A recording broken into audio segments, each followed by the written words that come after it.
Ladies and gentlemen, good day and welcome to the Mahindra EPC Irrigation Investors Conference Call. As a reminder, all participant lines will be in the listen-only mode, and there will be an opportunity for you to ask questions after the presentation concludes. Should you need assistance during the conference call, please signal an operator by pressing star, then 0 on your touchtone phone.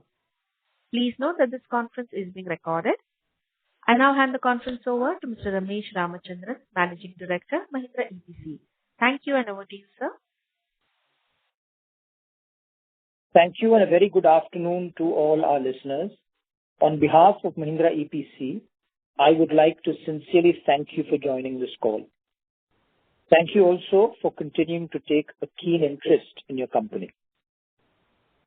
As is customary in my introduction, I'll start by touching upon some key insights and developments in the micro irrigation industry, our industry understanding, as well as some points on the company's approach to address challenges and opportunities. And following my introduction, we can have our Q&A session. So let me start with a macro view of the micro irrigation industry in India. As there might be some first-time attendees, I will take up points related to the macro environment, which you may have heard before and which may be of repetitive nature, but are important nevertheless to set up the context. India continues to demonstrate resilience as one of the fastest growing large economies, supported by strong domestic demand, sustained public capital expenditure, and policy continuity. We all know agriculture continues to be the backbone of our nation, engaging nearly 65% of India's population and contributing around 18% to India's gross value added, the GVA. As per the Ministry of Statistics and Program Implementation, the first advanced estimates of the GVA, the real GVA of agriculture and allied sector, has been estimated to grow by 2.4% during FY26 as compared to 3.8% witnessed during the last year, which is FY25. Apart from meeting domestic requirements, India has also rapidly emerged as a net exporter of agricultural products in recent years, and in the last couple of years, the exports of agricultural products from India have been in the range of $48 to $53 billion. The rural economy during FY26 continued to remain influenced by three things: extended monsoon distribution and intensity, input cost dynamics, inputs in terms of fertilizers, power, labor, as well as government support mechanisms. Rising cultivation costs and climate-related risks are increasing the relevance of solutions that improve input efficiency and productivity. And micro-irrigation, by enabling savings in water, in fertilizer, in energy, and labor, while at the same time improving yields, continues to be viewed as a value-enhancing investment by farmers rather than a mere capital expense. The global outlook for the micro-irrigation and agri-solutions sector over FY27 and beyond indicates a few critical areas. Firstly, structural demand drivers that arise from water stress, climate adaptation, and food security concerns. Secondly, near-term volatility in energy, polymer, and logistics costs driven by geopolitical developments. Thirdly, increasing policy and institutional support for water use efficiency and sustainable agriculture. And fourthly, greater emphasis on productivity-enhancing investments in emerging economies. While cost pressures may create short-term challenges, the IMF's assessment indicates that investment in water-efficient agricultural infrastructure is likely to accelerate globally, creating sustained opportunities for players with technology, scale, and execution capabilities. However, with 18% of the world's population, India has access only to 4% of global freshwater resources.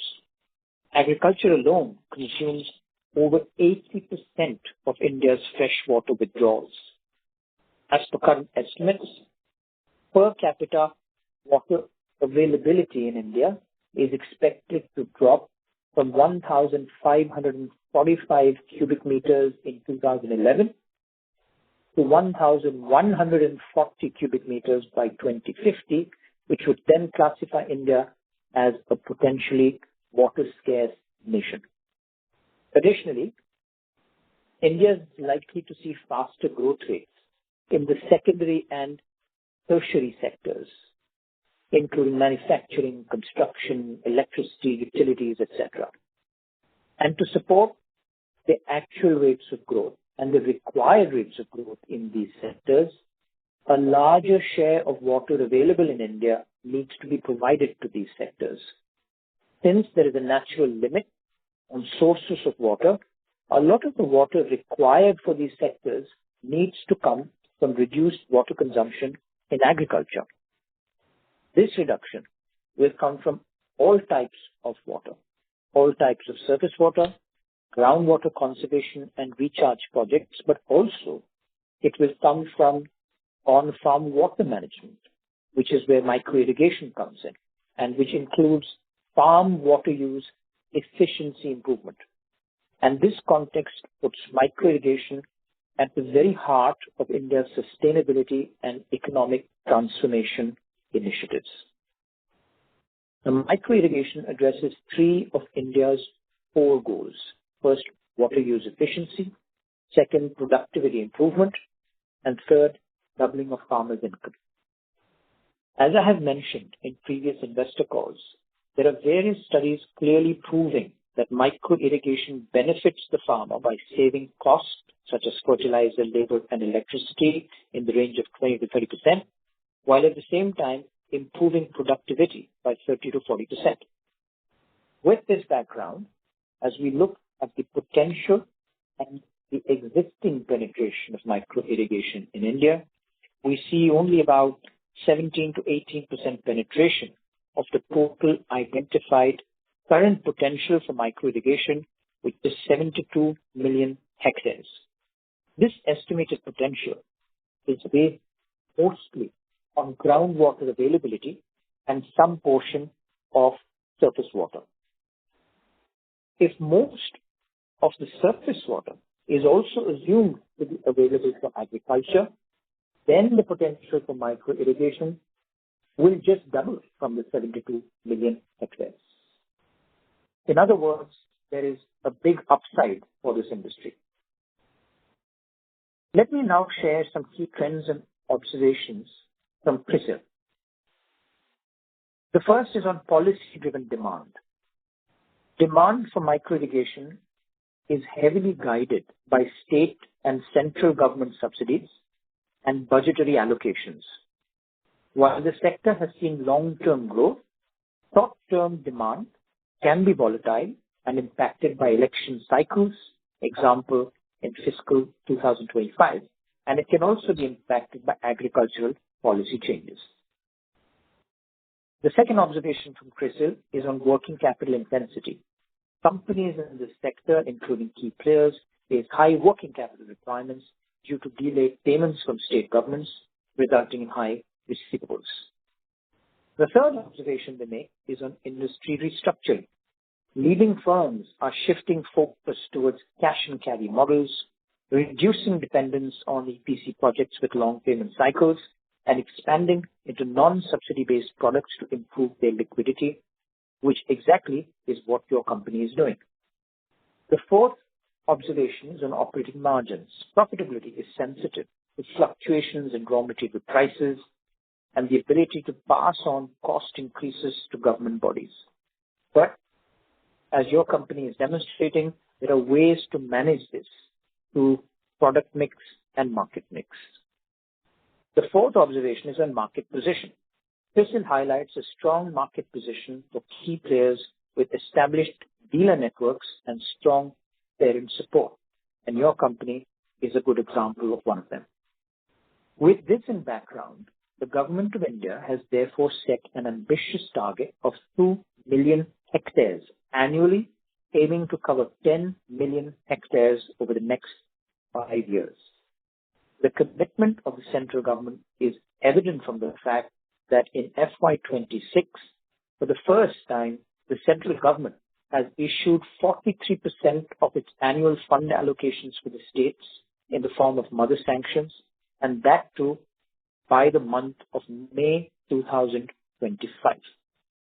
The same trend is likely to continue in FY27 as well, with a possible improvement. However, it is important to note that achieving this requires not just central government push and central government policy, but consistent state-level execution, availability of state funding, and also price mechanisms that are linked to input costs. A synchronization of all these priorities at the central and state levels will show a positive impact. Let's now talk about FY26. This year, as we know, was a year of La Nina, and hence the southwest monsoon saw an above normal rainfall, 107.9% of LPA to be precise. While this meant better groundwater availability in the longer term and assured a better Rabi season for FY26, it has, however, posed challenges for the micro irrigation business in the first half of FY26. The incessant rains from May to as late as October impacted micro irrigation demand as well as micro irrigation installations. On the other hand, H2 saw better industry demand, which your company took full advantage of. That said, H2 was negatively impacted by challenges on fund release by certain key states, and also in the last 2 months of FY26, the industry was impacted by extreme geopolitical disturbances. Specifically in Q4 FY26, raw material prices suddenly shot up, riding on geopolitical tensions in the Middle East. And just to illustrate the magnitude, in February 2026, on average, the PE pipe grades saw a 58-59% price increase. Additionally, at this high price, availability was also an issue. With limited supplies at OEMs, the industry had to resort to traders for spot buying. Various OEMs had indicated the shift of priorities to LPG and other essential petroleum products. Despite all these challenges, your company registered its highest ever revenue in FY26. This is a consequence of specific choices made by your company and outlined in earlier investor calls, including its diversification to shorter collection cycle revenue streams such as irrigation projects and non-subsidy business, as well as its focus on certain key subsidy states. In what we estimate as an industry that may register a growth of 6 to 7% versus FY25, your company registered a growth of 14.8% with a 315.8 crore rupee revenue versus FY25 revenue of 275.1 crores. This growth was despite twin challenges faced in Q4 FY26, a quarter which saw the highest ever raw material price in March, accompanied by the challenge of certain key states not releasing funds as planned. In the face of this, your company registered a Q4 growth of about 11%. Coming to the full year bottom line, your company significantly improved bottom line and delivered a PBT of 17 crore rupees for FY26 versus 10.7 crores in FY25. This was despite the additional provision of personnel cost of 2.1 crore rupees towards past service costs owing to notification of the Code on Social Security 2020. The improvement in bottom line came through improved revenues, a slight improvement in variable margins, riding on a 1% saving on material cost, which primarily came from an improved state mix, product mix, and business mix. A couple of words on the bottom line of Q4 FY26, where the company registered a 6.4 crore PBT versus 9.4 crore last Q4. This is impacted by the steep rise of raw material prices in March, as well as the heavy revenue skew of Q4 FY26 towards March. I'd like to explain the impact of raw material prices in a little more detail, as it might be on some of your minds. While raw material prices have been favorable for most of the year, except March 2026, the sharp increase in raw material prices in March, amplified by our revenue skew towards March, did impact the full year. However, it was compensated for by the softer raw material prices for the major part of the year. Net-net, the net increase in material costs that we saw on account of all these factors coming together were also mitigated by our strategic sourcing initiatives and our conscious work on the state mix and the product mix. And all this put together helped us manage the raw material cost increase in March, and overall, for the full year versus last full year, we delivered a material cost saving of 1% expressed as a percentage of revenue. In Q4 though, our material cost did go up by 2% versus last Q4 because of the steep surge in raw material prices in March versus February. A few words on receivables. As you know, this was an exceptional year from a receivables perspective, where despite a smoother process of the mother sanction released by the Government of India, key states took longer time to release the state mandatory funds and the state top-up funds.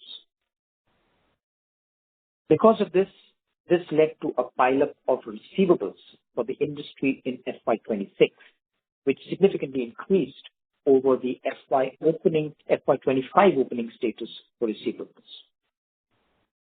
Further, your company demonstrated high revenue growth of 20% in the last 4 months of FY26, which has also impacted the closing balance of its receivables, taking your company's closing balance to a higher level than the previous year.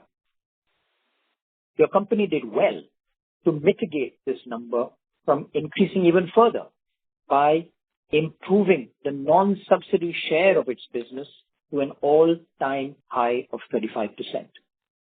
Overall, while high receivables in key states is an industry-wide phenomenon, your company is happy to report that as per the past trends, as well as per current health checks of receivables, most of these receivables have been acknowledged and are at final disbursement stages in these respective states. This endorses its recoverability as and when the funds are made available by the states. The overall performance, to sum up, in FY26 was delivered through a combination of growth in irrigation projects business. Number 2, improved performance in certain key opportunity states. Number 3, improvement in product mix. Number 4, good commercial discipline. And number 5, good cost controls. Let me switch back to the state of the industry for a little bit. We do think that the industry is nearing an inflection point. After the challenges and slow-paced growth that we saw some years ago, some encouraging trends are visible. Number 1, once these geopolitical prices get over, the raw material price environment is expected to stay balanced.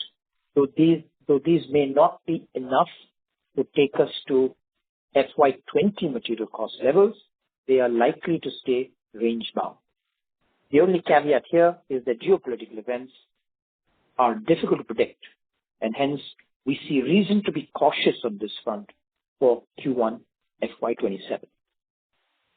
Second, further, though FY27 is predicted by some agencies as an El Nino year, there is still a possibility of near normal monsoon in FY27. And with the groundwater situation improved on account of successive years of good monsoons in the recent past, FY27 should not be very challenging on account of water availability for micro-irrigation-led crops. Third, riding on efforts by government and industry, as well as the visible benefits of micro-irrigation, we do believe that an increased number of farmers are getting aware of the benefits of micro-irrigation, and that may lead to improved demand. Fourthly, increasing sustainability awareness in urban regions will lead to improved usage of micro-irrigation and is likely to improve demand in retail markets as well. Fifthly, the policy environment is showing some encouraging signs. And to give you a couple of examples, the Honorary Prime Minister is pushing for 1 crore hectares, 10 million hectares, to be covered in the next 5 years, which translates to an average of 2 million hectares a year versus what we saw in FY25 of 1 million hectares. Also, key states such as Andhra Pradesh may get additional assistance to cover larger areas under micro-irrigation over the next 4 years, starting in financial year 27. And also several currently active states like AP, Telangana, Gujarat, Tamil Nadu are active, giving a positive push to the industry. We also think that the recent GST changes, such as the reduction of GST from 12% to 5%, is likely to have a positive demand impact in the medium term to the long term. The sixth point is that industry bodies are pursuing with the Government of India and key states for reforms in the fund disbursement process. The effect of this we started to see from FY26 with a smooth release of the Government of India mother sanctions to the states, and this will be pursued further for better central and state government synchronization. So all in all, putting these points together, we see early signs of a positive environment. However, to unlock the opportunity, we also need strong coordination between the central governments and the state governments and the regularizing of fund disbursement. And as the business environment gets favorable, we do believe the industry could show good growth. While that is good for the long-term prospects of the industry, how are we as Mahindra EPC geared to tap these opportunities? As we have mentioned in previous investor calls, your company is learning from the past and working on shock-proofing itself by reshaping its business. In the last 24 months, the industry has seen many events such as the election code of conduct, the temporary market impact of GST change, unseasonal and extended rain imposed challenges, geopolitical crisis, etc. In fact, the industry was a bit subdued and pegged at 1 million hectares in FY25 versus 1.1 million hectares in FY24. This, of course, is estimated to improve by about 6 to 7% in FY26. Despite these challenges, your company has shown consistent growth, better than industry, both on the top line as well as the bottom line, with a 14% compounded annual growth in the last 4 years and solid bottom line improvement.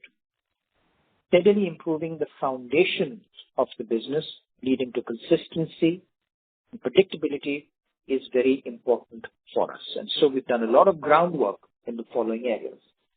First of all, in the subsidy business, we have recalibrated our presence in various states to reduce business concentration risks. Secondly, as an internal effort to make growth smoother, we have strengthened processes and defined a tighter commercial policy for optimizing revenue, profitability, and working capital. Thirdly, we have continued to improve cost efficiency and productivity. To quote a few examples, manpower cost in the last 4 years has gone up only at a compounded growth rate of 5.3% versus a 14% revenue growth despite inflation. Also, manufacturing rejections are at sub 2% levels, which is much better than industry average. Fourthly, for a better control over freight and processing costs for the last few years, we've been efficiently managing distributed manufacturing with satellite units, while our main unit continues to be in Nashik, and this has also improved our asset utilization. Fifthly, we have started improving our coverage in emerging markets such as the north of India, where we have seen some early success in states like UP.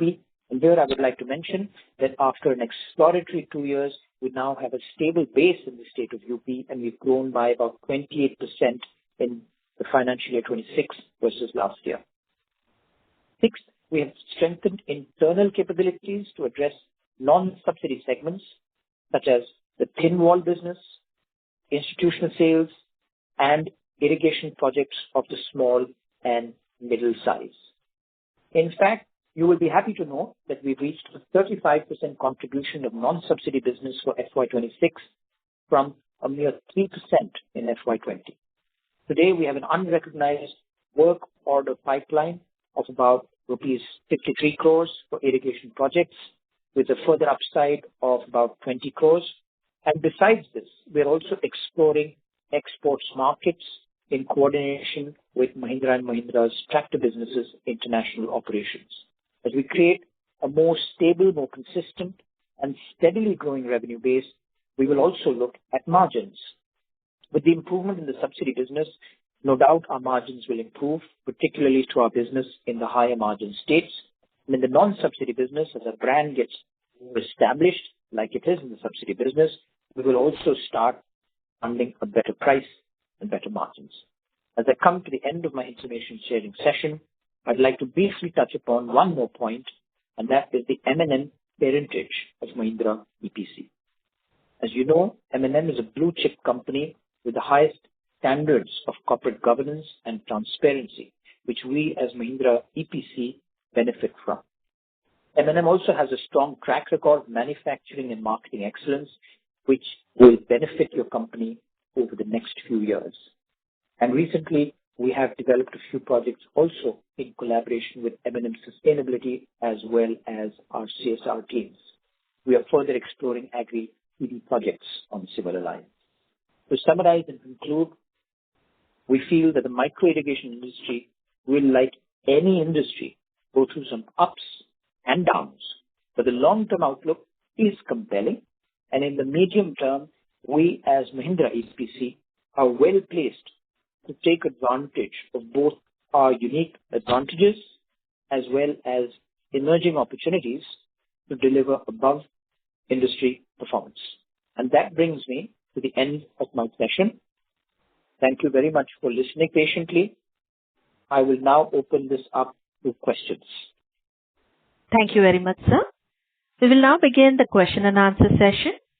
Anyone who wishes to ask a question may press star and 1 on their touchtone telephone. If you wish to remove yourself from the question queue, you may press star and 2. Participants are requested to use handsets while asking a question. Ladies and gentlemen, we will wait for a moment while the question queue assembles. We'll take a first question from the line of Disha Chotia from Sapphire Capital. Please go ahead. Hello. Hi. Am I audible, sir? Yeah, I can hear you. Yes, thank you so much for this opportunity. So firstly, coming on to this raw material price increase. So although this year we only saw the impact for only 1 month for March, but this remaining year, what sort of expected price increase what sort of price increase are you expecting? And just wanted to get a sense on how much of that will be able to pass on, and what sort of impact will it have on our EBITDA margins? I'm sorry to interrupt, Disha. Can you use your handset mode, please? Your audio is coming muffled. Am I audible now? Yeah, you are audible. Yeah, should I read the question?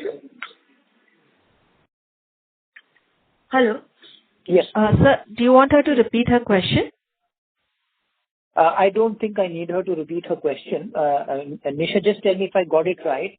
Your question was the impact of higher raw material prices in the coming year, given Yes. that in the FY26 we experienced it only for 1 month. Is that your question? Yeah, yeah. And just like on what sort of impact will it have on our margins? Yeah. Yeah. So, so we definitely see the volatility in raw material prices as one of the risks for FY27. There are ways in which we are looking to mitigate the risk by way of our own company strategy in terms of which specific products we focus on within our mix, which particular markets we can selectively look at price increases in, how and when do we procure raw material, etc. But overall, we do think that raw material prices is an industry risk. As a result, the Industry Irrigation Association has also made a representation to the government requesting for a price increase, and the government is considering the industry's representation. I hope that answers your question. Okay, so you mentioned that we're looking for some specific products that we're targeting in some markets. Could you just elaborate a bit more on that? Yeah. So, as our business, and every business will have its own dynamics, we have a range of products and we are selling in multiple states with a strong presence in the south and the west of the country. And if you look at our product portfolio and you look at our geography portfolio, there will be areas where our margins are higher, specific products in specific geographies. So we will look very carefully at what is the right mix for us to pursue, given the inflated level of raw material prices. And we will structure our approach in the coming months to maximize our margin opportunities, at the same time drive a top line as well.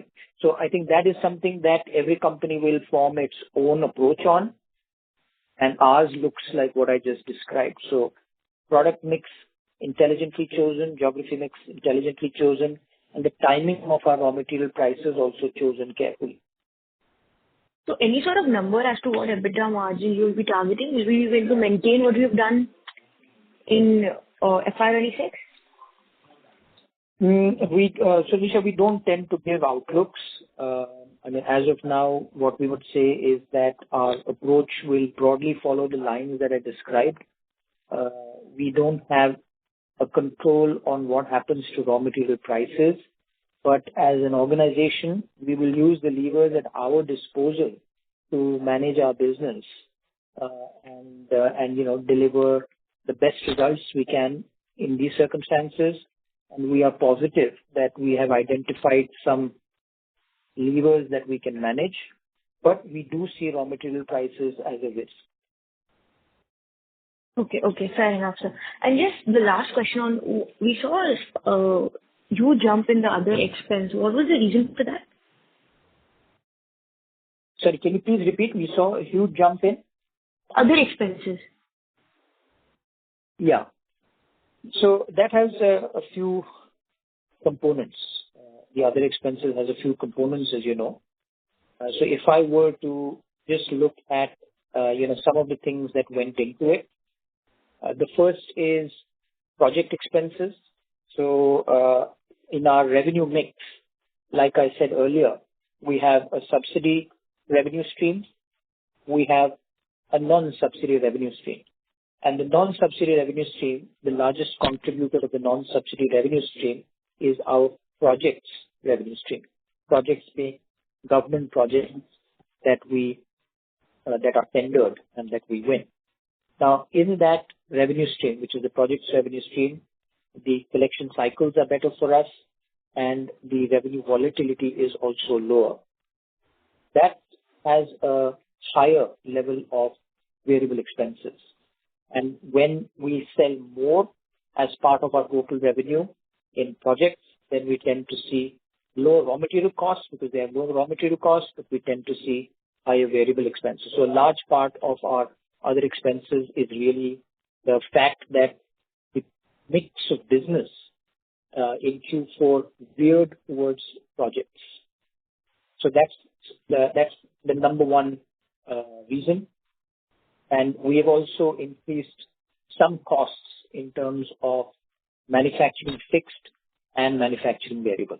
But the primary cost has come from the mix of projects revenue stream to the total revenues of the business.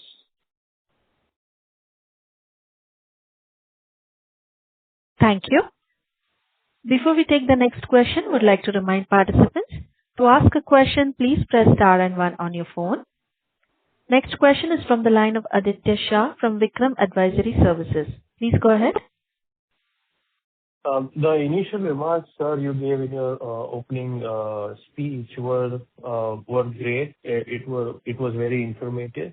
But there are certain things that I want to ask. One is, CRISIL obviously made great observations, which obviously anybody in the industry would know. These are the burning issues of the industry. But I would like to point out one more thing with it is that if we see our company on a 1 year, 2 year, or even 5 year basis in terms of cash flow, free cash flow, operating free cash flow generation, it is still negative. Let's say if I say 3 years, last 3 years, it's minus 18 crores. Last 4 years is totally zero. And even 5 years, if I were to take, it's negative 22 crores. So now, unless we address this issue, even though the margins look great and everything is fine and becoming more stable, how do we plan to make this part of the business stable, which will, keep us more cash and not be borrowing more and more? Yeah. So, Aditya, thank you for your question and good to hear from you. It is a good question and no doubt as MEIL, we are also focused very much on that goal. The pressure on cash flows, as you know, in this industry is almost entirely due to receivables. And while we have managed our working capital very actively through tighter inventory control, receivable buildup has tended to happen in a few key states where the margins are good. There is a lot of demand in terms of farmer level demand as well as in terms of the state push, and where in the period from FY25, 26, 27, there has been a real build-up of the pendency. And we are seeing a lot of coordinated efforts at both the central level as well as the state level. As an industry, we're making concerted representations. As M&M, we are making concerted representations. And there is a positive feedback coming from those states. And there's also a possibility of some centrally funded interventions, NABARD interventions to release funds. So we do believe that as collections normalize, the cash flows will improve. But I think as things stand, we do acknowledge that in this industry, investment in working capital is required to drive growth. And what is important, and the way we're looking at it, is to balance the business across revenue streams which might have higher margin, but more requirement for working capital, and other revenue streams which might require lower working capital, but might offer lower margins. So I think this is about getting the balance of your revenue streams, and that is something that will evolve over time. Correct, sir. No, I appreciate that, sir. But the pain point, the real big pain point is that, okay, we can understand that 1 year or 2 years can be negative, but entire 5 years being negative. So if we were to project the future 5 years, so like as an investor, if I have to think, if the company is still making negative cash flow 5 years from now, I will never get returns. So even the business will never get returns, because ultimately cash is the thing which the business needs to make to, for use it for growth. Currently what looks like is that the last 5 years, even the previous thing, I'm sure that it's nothing to do with you or your company, it's just the industry. I appreciate that. But what I'm asking is that when do we see the subsidy part going or the ratio inversing? Like, let's say it's 35% now, the non-subsidy part. When do we see the subsidy going to 35? Because that is the dragger.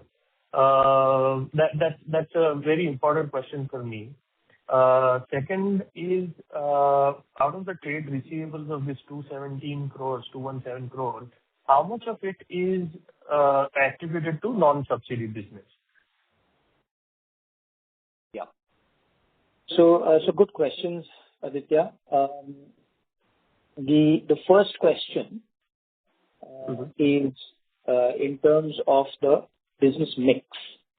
Now, as you know, and as we shared on this call, and we're very proud of it, I've shared in previous calls as well, our share of the non-subsidy business has increased from 2% in FY20 to 35% in FY26. And this is a conscious choice that the business has made, followed by some very good execution on part of the team on the ground. And this is broad-based, the non-subsidy revenue, while a larger part of it comes from our projects business, which we see as a good growth opportunity for your company in the years to come. Some of it also comes from selling ISI-grade products in, to farmers who buy outside the subsidy.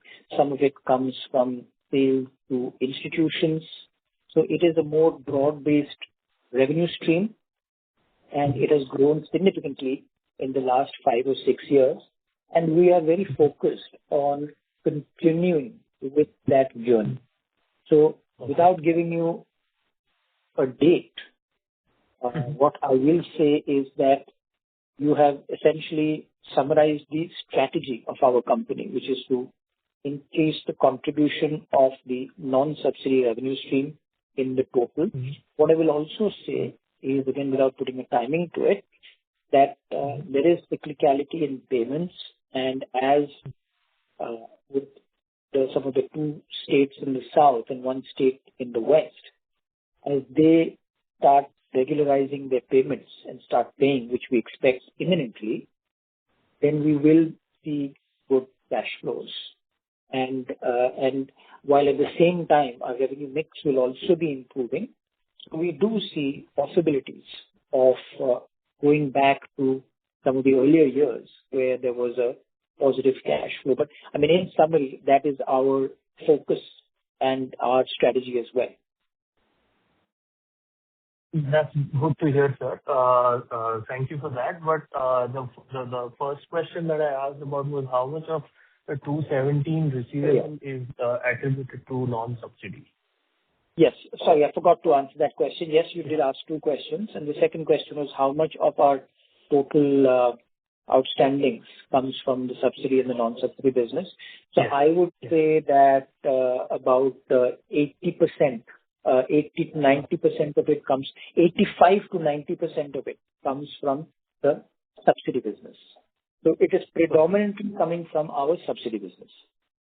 Correct. So it looks like the strategy that we are doing has played out, because if 65% of revenue contributes 90% of outstanding, then obviously the trajectory is fine. Yeah, let's hope that, this 35% reaches 50% next year and Yeah. onward from there. Yes. No, that is exactly the strategy in a nutshell, which I will give the management team credit for. The credibility comes from the fact that the needle has moved from 2% to 35%, which is not an easy thing to do in the last 5 or 6 years, despite all the challenges. The business is fully focused on continuing that trajectory with all its positive consequences. Great to hear that, sir. Last one suggestion before I end is, can the company think on the lines of some new product or probably related product in the field which gives you good cash flows? Just food for thought. Please do think about it, because there are certain products in the segment, in the irrigation segment, which are cash and carry and give good cash flows. So which will take care of the, so our borrowings are not needed, and, while we are winding down the allocation from subsidy to non-subsidy, this will enable it faster, is what my suggestion is. Do consider it if you think is right. No, definitely. And I think that you always make very pointed and valuable suggestions. And this is something that we fully take on board. We have developed thin wall products which sell in the non-subsidy part of our business and have better cash flows.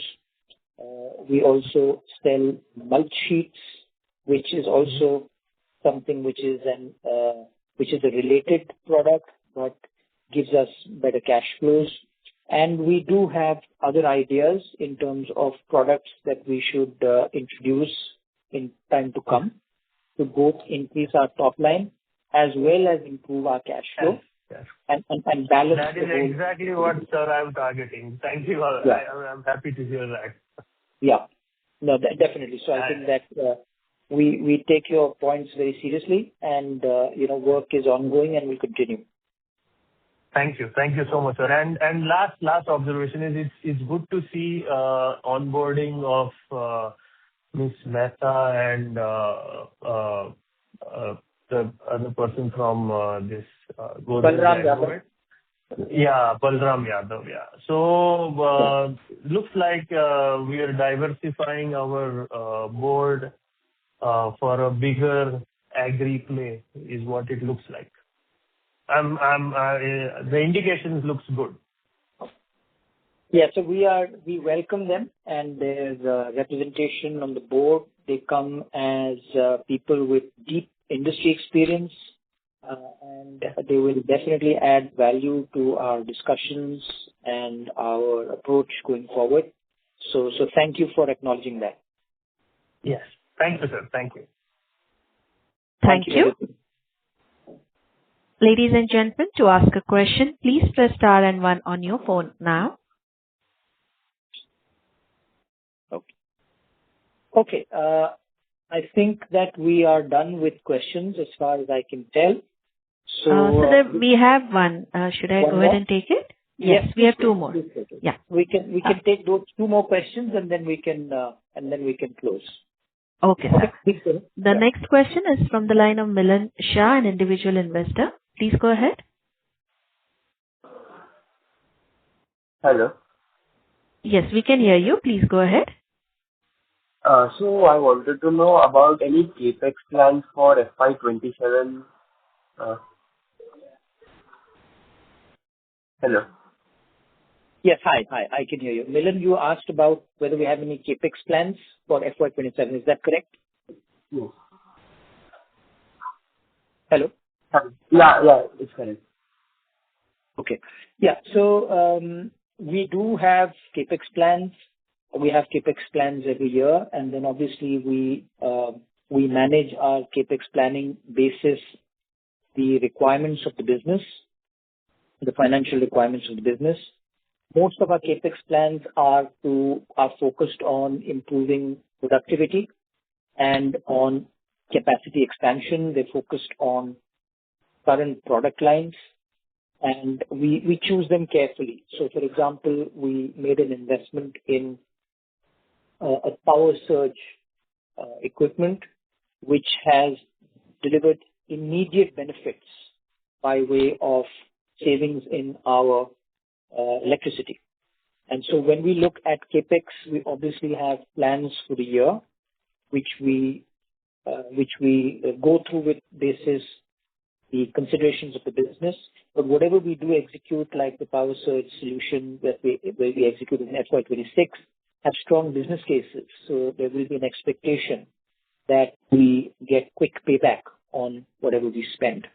And as the other product lines improve, our new product lines that we were talking about earlier in the call, definitely investment will follow.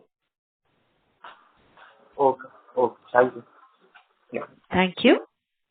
Next question is from the line of Rajan Shah, an individual investor. Please go ahead.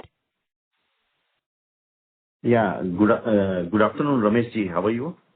Very well. Thank you, Rajan ji. How are you? Yeah, I'm fine, sir. Sir, I have two questions actually. Sure. The first question was on the employee cost, sir. It's up 20% in this quarter. So, normally whenever we see employee cost going up, it gives us an indication that, the company has recruited a lot of people and is aiming for higher growth. So is my analysis correct? Well, I mean, your point that the company is looking for higher growth is absolutely correct, but not by hiring more employees. So I'll just explain. So the employee costs have not gone up because we have hired a lot of people, and it has also not gone up because we have increased any kind of variable pay. It is largely attributed to the labor code, the new labor code. So it's largely attributable to the contractual alignment of the employee benefits in anticipation of the wage code. So this is really a direct impact of the new labor code. Okay, right. And so this year there's a prediction of below normal monsoon. They're talking about 92% of normal monsoon. So will it affect the demand, or is it that because of poor monsoon, probably farmers may go in for this system to see that their farm fields get proper water? So is it, is good monsoon good for the industry? Yes, we understand. But is it a below normal monsoon also equally good for the industry, or will it affect demand? So we see the impact play out more in the second half of the year, and it's something obviously that we will watch very carefully. For strong sales in micro irrigation, one tends to see that it happens best when there's certain combination of easy availability of groundwater and at the same time uncertainty in terms of rainfall. So when these two things come together, along with an immediacy that the farmer has for irrigation, if it is at a critical phase in the crop cycle where irrigation is a must, rainfall is uncertain, groundwater is easily accessible, then there tend to be good conditions for the micro irrigation industry. So when all these things align is what is best. So right now we see an impact if it does happen more in the second half of the year. And it's something that we will continuously and very carefully monitor. Okay. So you also mentioned in your opening remarks that, the industry has made a representation to the government for taking up a price hike because of the 40-50% rise in the raw material cost. So when can we expect the government to act, sir? Because last time they took a long time, and in that process we had suffered a huge loss also. So can we expect it in the next 3 months or something like? Do we get some indication that when can we expect that? Yeah. That is something that is work in progress, honestly, Rajanji, and from an industry association perspective, it is happening every day in various different forums at various different levels, top to bottom, and it's something that is a daily matter of discussion, to be quite honest. Difficult to call, a point in time when the discussions will conclude. But I can assure you that this is something which is a top priority for pretty much everybody who is operating in this industry, including us. Okay. So this will basically, sir, impact the 65% of revenue, right? 35% is non-subsidy, so there we can take a price hike on our own. We don't need government approval for that. Yes. So the way it would work is that there is the government, which is the price giver in the case of the subsidy market, and obviously that depends on the government. But in the non-subsidy part, it is the farmer who will decide what is the right price. So, and this is not just in the case of micro irrigation industry, but in all industries, wherever there's going to be a raw material price increase, the question is how much of that raw material price increase will be comfortably absorbed by the consumer. And that question applies to our industry as well. And so, we have to do it in a judicious way. So yes, we will selectively take price increases, but we have to do that in a way that is calibrated. Okay. And sir, projects, we have been taking projects of 5, 10, 15, 20 crore. Any plans to go a little higher, 35, 50, 100 crore, something like that? Yes. So that's a good question, Rajanji, and it is something that has been discussed internally for some time.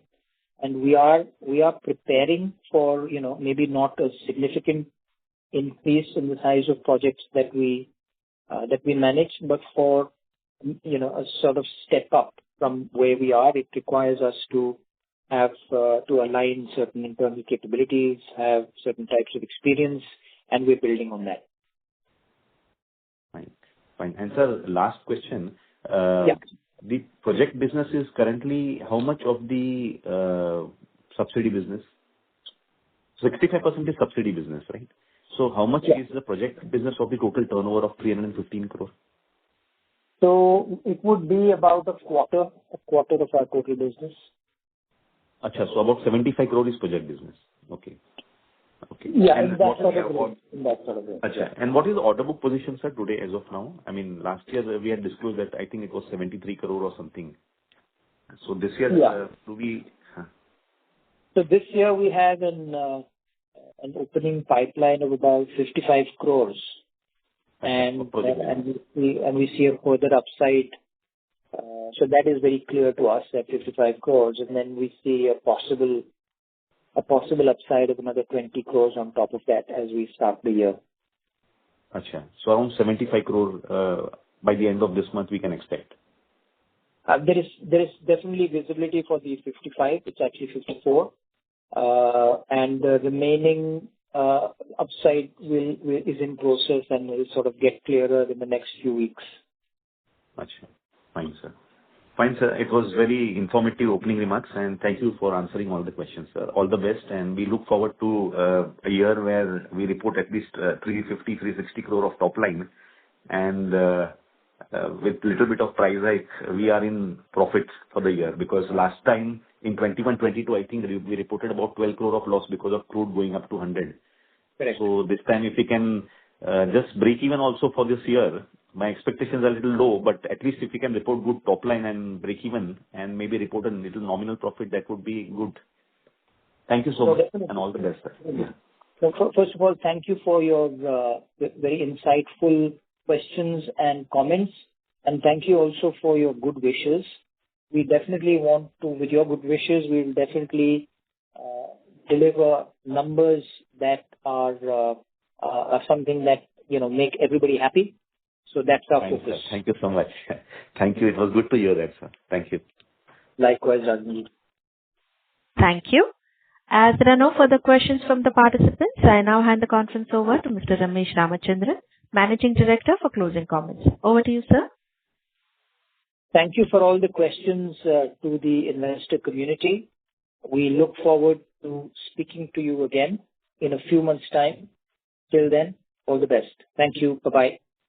Thank you, sir. On behalf of Mahindra EPC Irrigation Ltd, that concludes this conference.